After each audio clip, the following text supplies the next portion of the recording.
Thanks for joining us. What an amazing Glad opportunity to be with you. We usually meet in DC to talk a lot about priorities of workers, but thank you for joining us. My name is Hector Sanchez. I'm the CEO and Executive Director of Mi Familia Vota.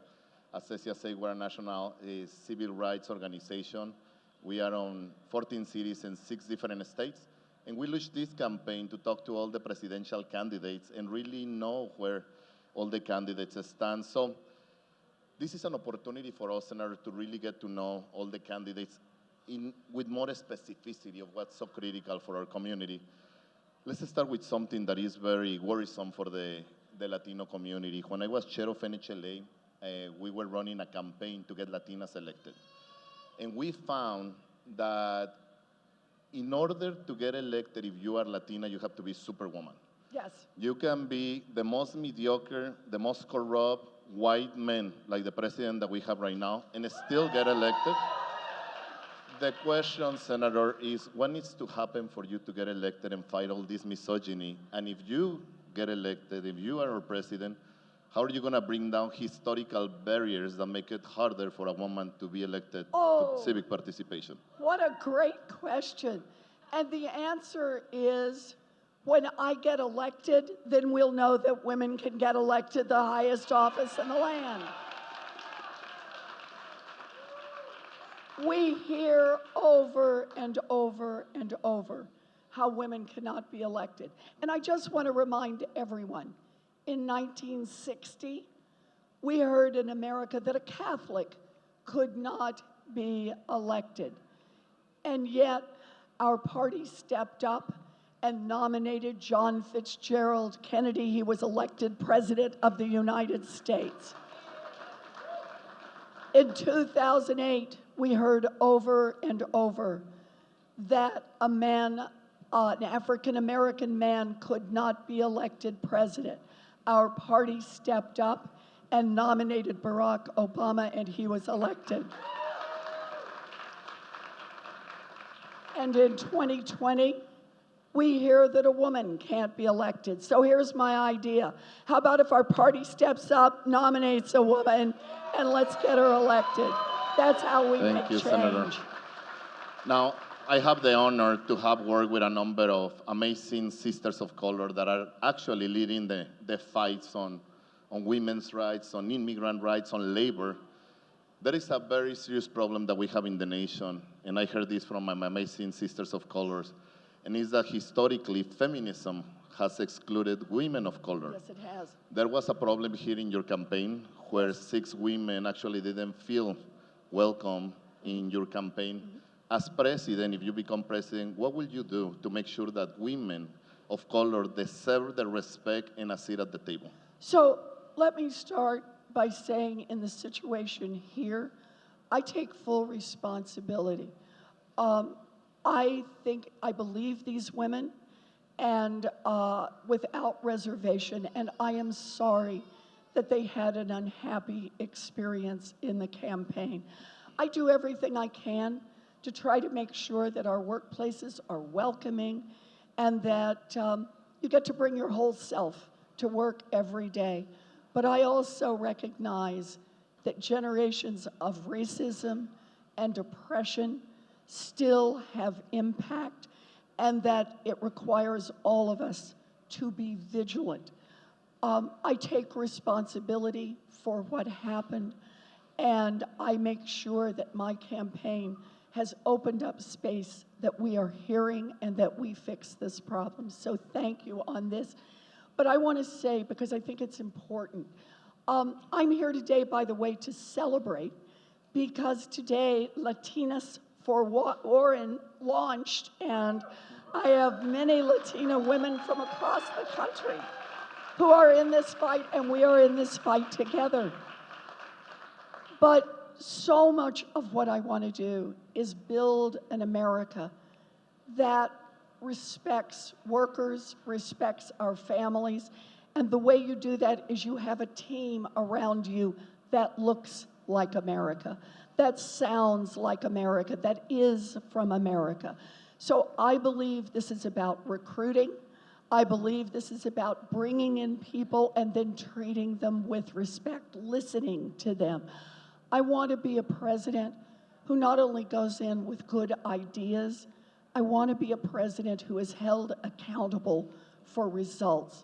And I think there's no better way to do that than have people around you who are committed to the same fight and more committed to the ends than they are to an individual person, to hold someone accountable, to add their energy to make this fight work for all of us.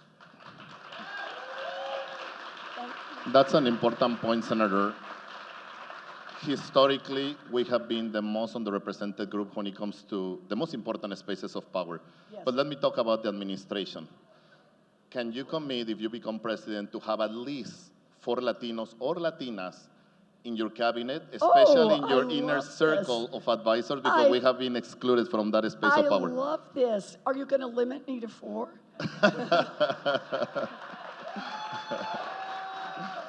But I love the notion. No, exactly right.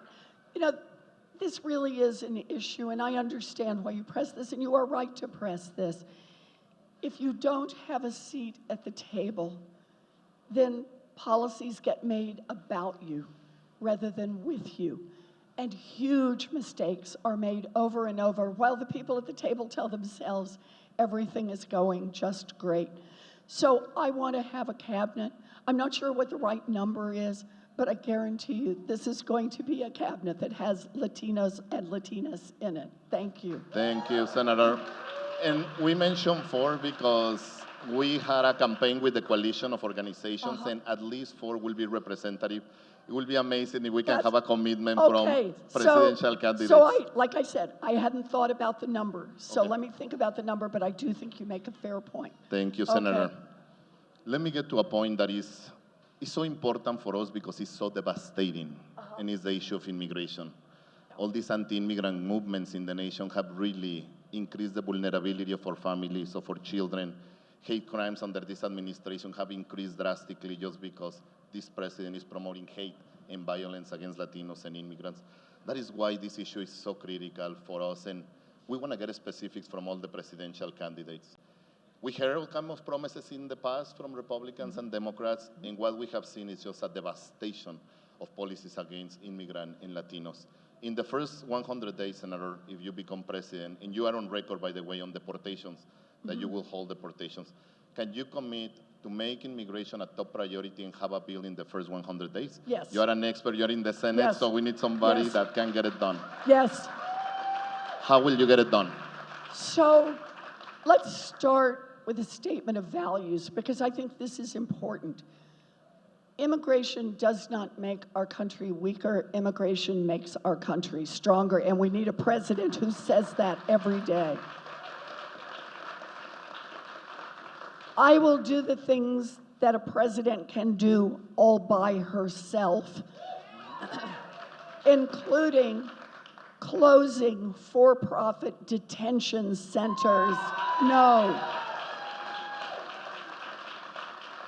Reuniting families, not taking children away from their families. So I will move forward on every front. We will not have an immigration system that is rounding up our neighbors and our friends and tearing families apart. But you ask how we get this through Congress, and I'm glad you asked this because this is important.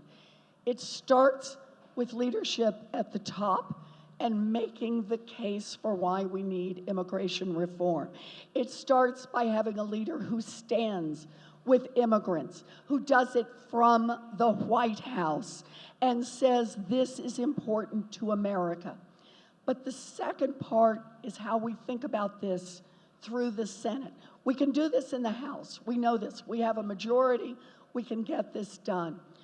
Through the Senate, this is really critical. Listen to the consequences of the filibuster. If we keep the filibuster in place, it will take 60 votes to get immigration reform through the Senate. 60 votes. Understand this. I am one of the only candidates running for president who says if Mitch McConnell wants to block all that we're doing, roll back the filibuster and we can get this done for 50 votes. That's a huge difference. So I think it's both. I think it's the leverage of using all of the, we'll call it soft power from the White House, but it may not feel soft if you're the one getting squeezed. But also changing the rules, because we cannot give a veto to the Republicans. We cannot give a veto to people who are hateful. We have to get immigration reform, and the way we do that is we have to start by changing the rules so we can make it happen. Thank you, Secretary. Thank you. Let's talk about the issue of healthcare. You have been a champion on the issue. And as a community, we have been a community that has been literally excluded from just even the basic benefits of health systems. Recently, you mentioned you've been on record on the issue of Medicare for all, but recently you mentioned that it may have to wait 2 years. Our community can wait, Secretary.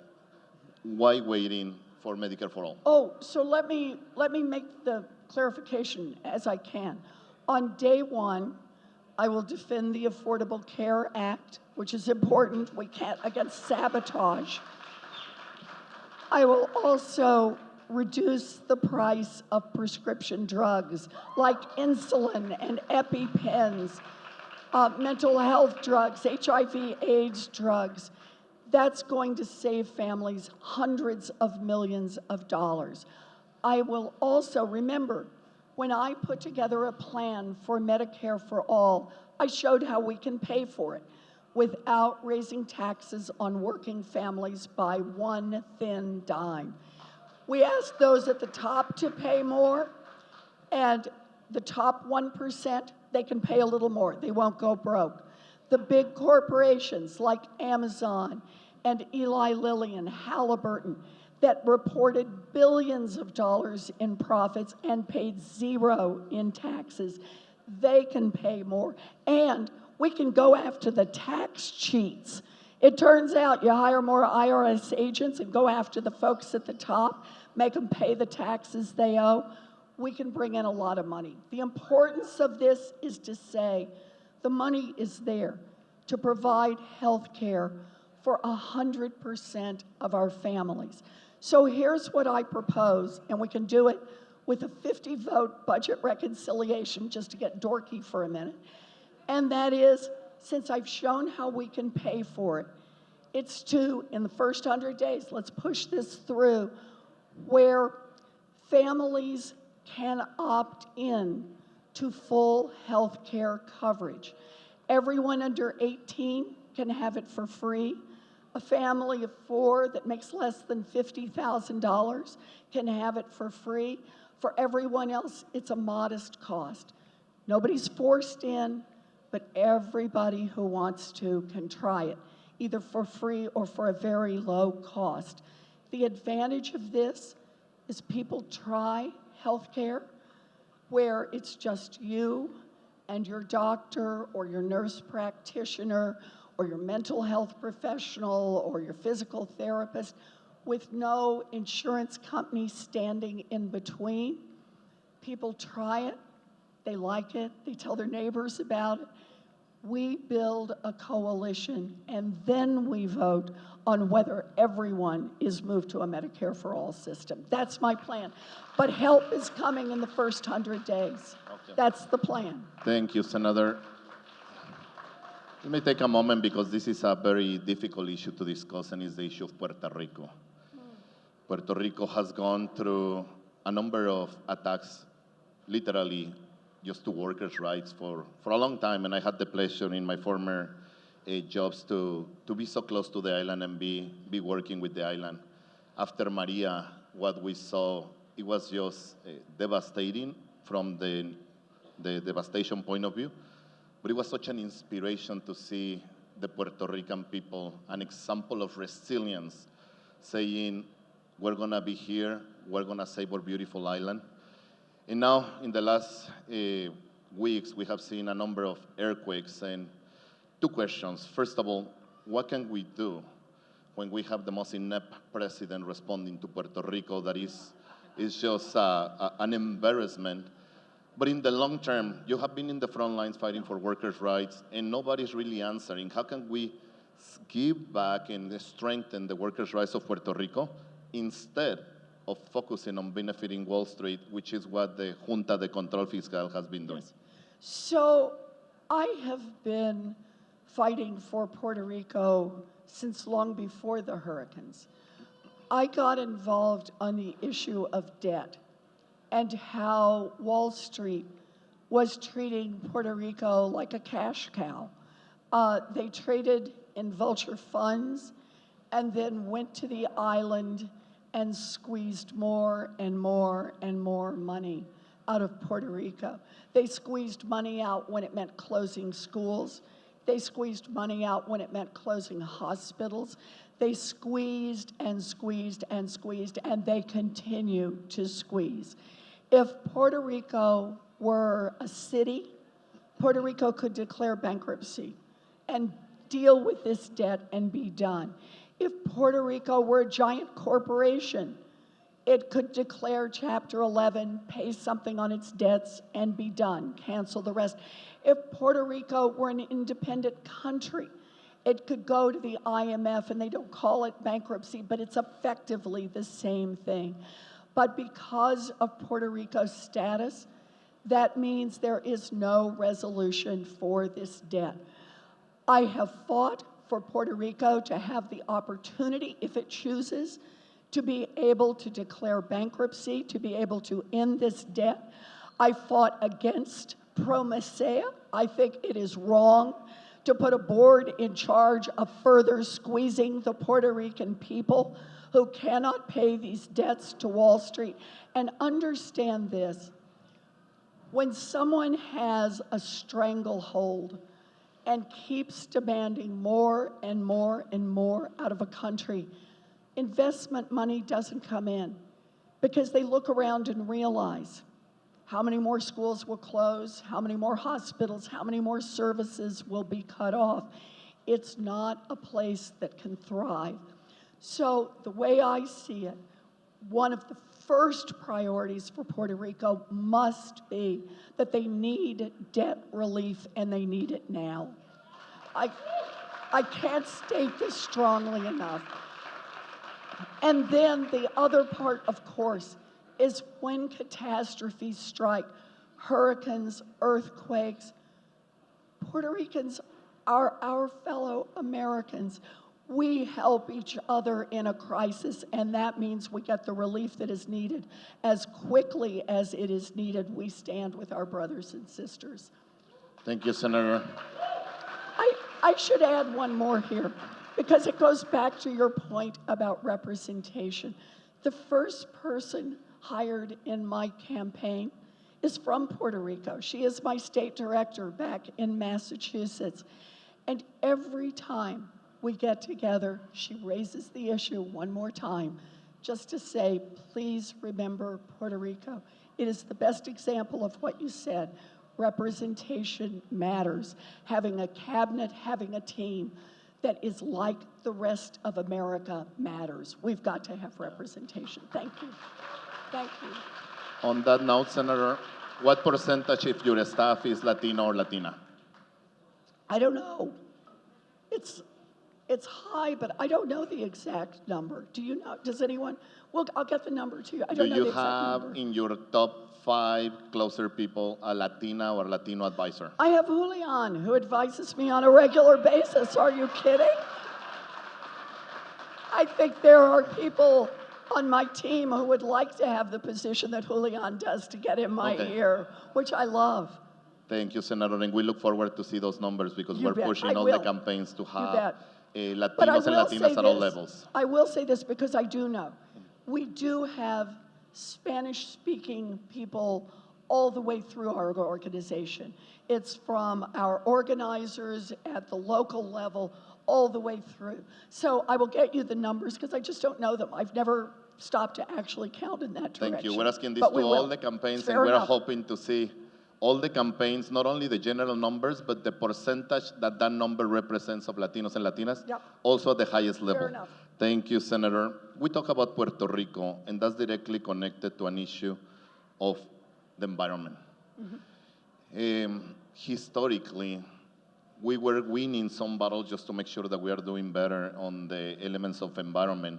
But in only 3 years, this president literally rolled back on so many elements. I remember personally a huge victory with President Obama on the issue of pesticides and farm workers. We are poisoning farm workers, and EPA just rolled it back. What are you planning to do to get us back to where we were and take us to the next level on environmental issues? So we can't just go back to where we were. Climate change threatens every living thing on this planet.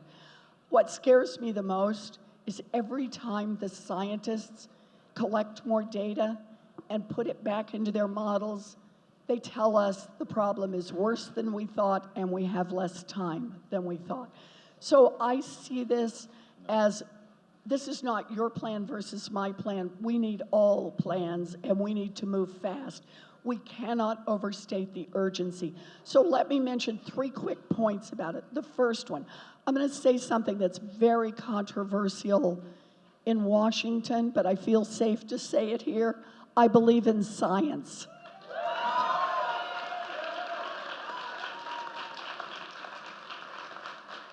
I believe that our best opportunity to fight back successfully against climate change is that we must invest more in science, basic science, applied science. I have a plan for a 10-fold increase. But here's the good news about it. There is an estimated $27 trillion worldwide market coming up for green energy, cleaning carbon out of the air and the water, desalinization of water. We can invent it here in America. And the plan is, we'll invent it, let anyone build it, so long as they build it here in America. That's going to be about 1 million new factory jobs, good union jobs right here in America. So we have an opportunity there. Point 2 that I must make is we have a real environmental justice issue. The racism that for decades has meant that polluting factories, toxic waste dumps are located in or near communities of color. This affects the health of the children in these communities, seniors, anyone whose health is compromised, and it has a real financial impact. Who wants to buy a home in an area where you can't drink the water or the air smells bad? So I make a commitment that we will attack environmental justice, make it happen, a $1 trillion commitment to repair the damage that this country has done in communities of color over the last decades. And then part 3, and I will say it really fast, I support the Green New Deal, but it is not enough. We need a Blue New Deal. I have a plan. We have got to protect our oceans as well and clean up. On that note, Senator, we are the most vulnerable workers in the nation, Latinos and immigrants, highest levels of death and injuries at work, highest levels of wage theft, etc.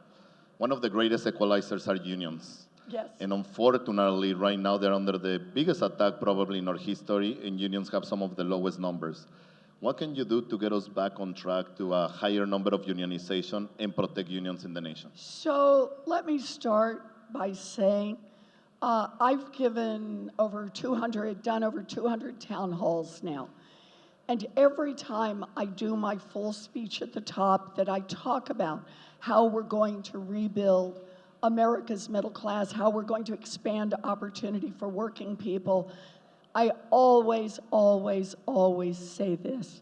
Unions built America's middle class. Give them a chance, and unions will rebuild America's middle class. Strengthening unionization is a core part of how we make this economy work for working people. I will do only the briefest version of this, but it is time to acknowledge that trickle-down economics has been a complete disaster for this country. You bet. Understand, trickle-down economics is about making the rich and powerful richer and more powerful. Richer by cutting their taxes and more powerful by cutting regulations. What is the first thing corporations started doing when they started trying to move toward trickle-down economics? They tried to take the legs out from underneath unions. They moved good union jobs overseas. They always said it was for lower wages, but you know what it was really about? It was about power. It was about undercut the power of the unions, because if you can undercut the power of the unions, you lose their influence in Washington. And that means giant corporations, billionaires, can get this government to work better and better for them. And for 40 years now, that is exactly what has happened in America. We need to rebuild our economy from the grassroots up. I know how to do this, a 2-cent wealth tax on those at the top, yes. And we use that money to invest in our people, in child care, in K-12, to invest and to cancel student loan debt for 43 million Americans. That's how we do this. The next question, Senator, is related to the serious imperfections in our democracy. Every time I talk to the press, the first question that I get is, why are Latinos have the lowest turnout rates? When is the giant gonna wake up, etc.? But very few people really understand how hard it is to participate for minorities, especially for Latinos. Yes. First of all, money. It's a very expensive democracy. Nobody's investing money in our community. We had the lowest investment when it comes to anything related to democracy in our community. Second, voter suppression. Last presidential election, I witnessed 6 hours line in Orlando, while 15 minutes away from there was 10 minutes in a white neighborhood. What are you planning to do to make sure we have a better democracy and minorities can have better access to voting? So I believe, I just want to tell you where my top line is on this. We need a constitutional amendment to protect the right of every American citizen to vote and to get that vote counted. Put some muscle behind it. It is time to pass a federal law to roll back every racist voter suppression law in America. It is also time to pass a federal law to roll back political gerrymandering everywhere in America. I have a democracy plan. You know I have plans for everything. Take a look at ElizabethWarren.com, but a big part of it is exactly as you say. It's about putting an investment of money into our elections and doing it from the federal level, creating a gold standard for access to vote, a day off work to be able to vote, and to get those votes carefully and accurately counted. So I've got a whole plan laid out, and of course the communities that will most be impacted are the ones right now who are so shoved out of the vote. I make the same point I made when we were talking about economics just a minute ago. This is about power. If you don't vote, you don't have power. And the folks in Washington know that, and they're working hard to keep you from voting, and that's why we're in this fight. We're going to get everybody to vote. Yep. What will you do related to criminal justice system? Black and brown men mostly are literally being thrown in jail for, it's just such an unfair system. How are you planning to make sure it's a more fair space? Understand our criminal justice system has a race problem right at the center of it. That people of color are more likely than white people for exactly the same crimes to be arrested, to be detained, to be taken to trial, to be wrongfully convicted, and to receive harsher sentences. There is no one fix to this, but that doesn't mean we don't work. It just means we've got a lot of pieces we have to work on, all the way from the front end about what we make illegal, all the way to the back end about how we help people when they come back from incarceration to get back their voting rights and to make sure they are reintegrated into their families and communities. Let me mention a couple of highlights. The first one is we need to end cash bail. It is a penalty for being poor. A second, I will end all for-profit prisons.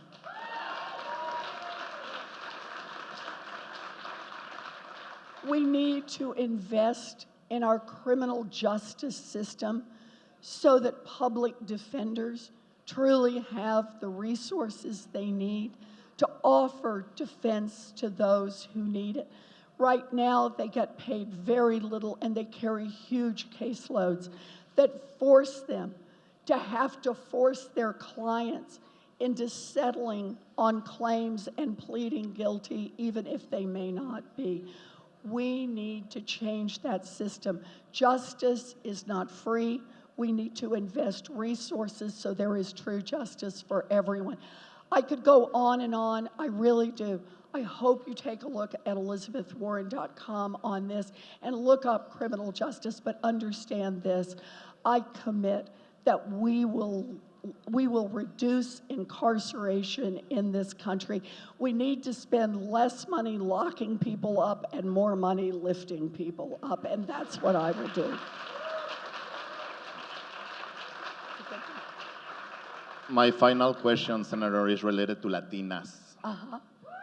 Yes. Today's the day. Yes. I have no doubt that Latinas and Latina immigrants in particular are the ones keeping the American dream alive. Oh, yes. The data shows that hardworking, amazing sisters just literally injecting sparks of energy all over the nation, yet we are under attack. Yes. The first time I met you, actually, we spoke about Trabajadoras, which is Yes, a campaign to protect Latinas in the workplace. Latinas have the highest levels of death and injuries at work, highest levels of wage theft, the lowest one at 56 cents, and immigrant women are almost 40. It's unacceptable. Our sisters are working 2 or 3 jobs and not getting paid the amount that they deserve. But the saddest part, Senator, especially during the last 3 years, there has been an increase on sexual harassment and rape in the workplace. Yes. If you become president, what will you do immediately to make sure Latinas are respected? So I've got multiple plans for this. You're not surprised. Part one, we need a labor department that's on the side of labor. And that means enforcing the labor laws to protect Latinas and others who are victimized in the workplace. We also need a Department of Justice and an Attorney General ready to enforce our civil rights laws. And one more. 1 in every 4 workers in America works for a company that has a federal contract. Those companies like those federal contracts. The administration, a president's administration, sets the terms for who bids on those contracts. So here's what I promise you in the first 100 days. The rules on who bids for those contracts is going to be, you can't just talk the talk about equal pay for equal work. You can't just talk the talk about promoting people. You actually have to walk the walk. You have to show your numbers, and if you are not hiring Latinas, if you are not paying them, then you don't deserve federal taxpayer money. So we can put muscle behind this. This is the law. We need to enforce the law for everyone, and that means for Latinas who have been left behind and abused long enough. So, oh, can I mention one more? I'm sorry. I have to mention one more because it affects Latinas, but it affects all people of color. And that is small businesses, getting a small business started. You all know about the importance of small businesses, but there's a problem. in America. There is a gap between white people being able to start them and people of color. Principal reason for that is the lack of equity, money to get started. I'm not talking about loan money, I'm talking about equity. Equity in a house, built up wealth. If you don't already have wealth, it's hard to get the money to get started in a business. So I looked at the numbers on this. It's about a $7 billion gap. If we took about $7 billion and set it aside and made this money available the same way we make loan money available, but this is equity money, on the same kind of terms, we could close that small business entrepreneurship gap. So I figured out where to get $7 billion to put in the fund. I always pay for these things. And I want the fund managed by the people it is supposed to help, by the men and women, by the Latinas and Latinos, by African American men and women who have been shut out of entrepreneurship to get a chance to come in. That's how we build real wealth in our communities. Oh, there's so much. Thank you, Senator. We could be talking for hours. I also love policy. Before I leave the stage for some closing remarks, I want to thank you. Thank you. For the opportunity to talk to you. And if you become a presidenta, I love it. we are going to make sure that we use this information to hold you accountable. Good. And to make sure that we work with you. With that, muchísimas gracias, and the stage is you for some closing remarks. Thank you, Hector. Thank you.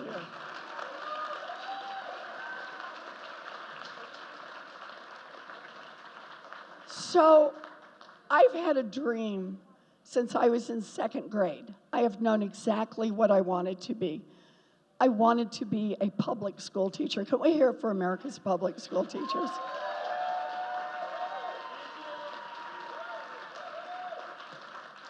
It was a long and windy path for me. I ultimately was a special education teacher. Let's hear it for our special education teachers.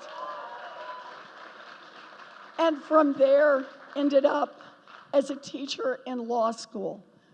I believed this would be my life forever, that I would be a teacher, but that I would also be a student. And I was a student of what is happening to America's working families. And I have studied year by year as I have seen the path get rockier and steeper and rockier and steeper. I have seen our government work better and better for billionaires and for giant corporations and for lobbyists, and worse for everyone else. I never expected to be in electoral politics, but sometimes the fight comes to your front door, and when it does, you can back up or you can jump in all the way, and that's what I did. I ran for Senate against a popular incumbent Republican at a time when the other Democrats in Massachusetts said nobody can beat this guy. I was down 19 points against him when I started. I fought and I fought and I fought, and I beat him by 7.5 points. I never thought I'd be standing here with you to talk about the possibility of my being president of the United States, but understand this. It is the same fight I've been fighting all my life. I just fight it on different fronts. Working families in America have gotten the short end of the stick for way too long. They have lost power year by year by year. But I come to you with a heart filled with hope. I believe that this is the year, 2020, when we have enough people off the sidelines, when we are engaged enough, when we are passionate enough, that we will turn out the vote and that we will turn this country around. I am in this fight because I believe in you, and I believe in the urgency of this moment. I believe that this is our time to choose hope over fear, to show courage, and to dream big, fight hard, and win. Please join me in this.